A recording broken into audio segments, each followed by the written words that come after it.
Hello, everyone. Well, mine isn't so much a light bulb moment as a sort of ongoing um, project. Um, I've been luckily inherited a large volume of letters from my ancestors, and I've been transcribing these letters and getting them published in books. I just get 25 copies made by my local printer and give them away to the family and to libraries. Anyway, the last batch of letters that I've been transcribing were the letters of my great aunt. So she's someone that I knew when she was an old lady. When she was 26 years old, she came to England as an art student, and she studied art at the Central School of Art in London. And while she was in England, she connected with her Quaker ancestors. And that's been really exciting for me to read about and research all those different Quaker ancestors living in London. So first of all, she goes and visits who she calls Cousin Juliet. And Cousin Juliet is the widow of Rickman John Godlee, Sir Rickman John Godlee, who was one of the early brain surgeons. He was actually a surgeon to Queen Victoria.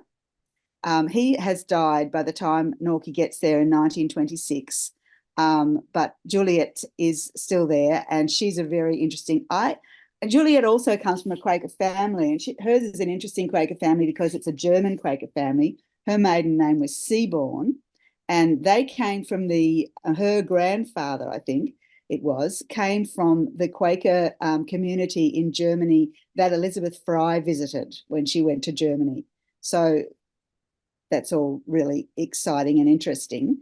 I don't think that she and Cousin John, were practicing Quakers, but they certainly came from Quaker families.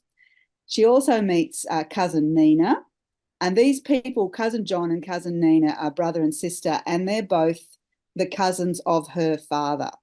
So her father was not a Quaker.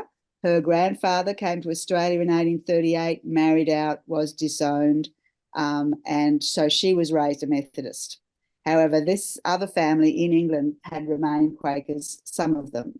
One of them who had remained a Quaker was Cousin Nina, who lived in London. And Cousin Nina at this stage is quite an old woman, but she was a very active Quaker. She was the elder and overseer of her meeting, which was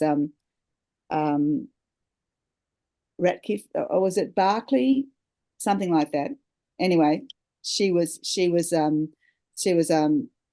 active as a Quaker at the time when Norkie met her, and she took her to her first Quaker meeting, and Norkie writes about her reactions to that meeting. She thought it was really nice. She liked the silence, and she thought there should be more of it in the Methodist services. However, she wondered how children would manage, indeed. Certainly a problem.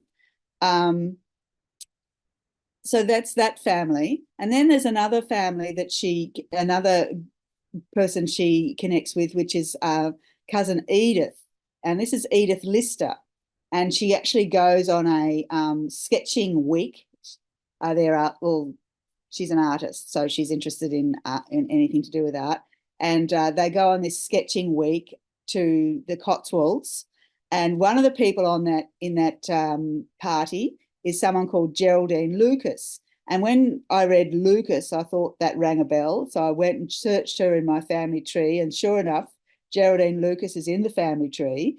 And I took a long time to figure out my relationship to Geraldine Lucas, but it turns out that her grandfather had a cousin whose cousin married one of my great-grandfather's cousin, and so on and so forth. There's all these cousins. Quaker families are so interrelated because of that thing about marrying out and having to marry within the faith and so on. So they all end up marrying each other. And so even though my great aunt, doesn't realise that Geraldine Lucas is connected to her, I was able to figure out that she was. And I was able to, by drawing very complicated diagrams of family trees, I was able to find the connection between the two family trees. So I guess that was a light bulb when I finally worked that out. because I knew she was related, but I couldn't work out how. Anyway, doing my great aunt's letters has been a great joy. And if I can share a screen, I'll show you the cover page. Yes, so this is the cover. That's one of her paintings. I don't know exactly where that is, but it looks like Europe or England. It doesn't look like Australia. And it was a photograph of a painting that one of my cousins had in their house. I did a sort of search. I contacted all the cousins last year and said, have you got any paintings by this great aunt in your house? If so, can you photograph them? Because she always talks about things that she's painting. So I've decided to call it Ever Your Norkie, which is how she ends her letters. And there you go. So it's over 300 pages now. So that's the first chapter. So she goes away to England for from 1926, 1927, and they come home at the beginning of 1928. So it's very exciting. I'm thrilled to be doing this. And every day I've now finished the transcribing and I'm just doing the editing. And I'm having an absolutely wonderful time doing it. So it's really exciting to transcribe letters. It makes that person come alive. And, you know, this was an old woman in my childhood, and now here I meet her as a 26-year-old. She does these amazing things like going on, she's a sort of involved in the student Christian movement. She's not, as I say, she's a Methodist, but she goes off to Yugoslavia to student conferences and describes the train trip across to Yugoslavia through places like Hungary and Austria. And just, you know, in 2026, it's not long after the First World War. There are white Russian refugees everywhere, and it's just really exciting. So that's all from me.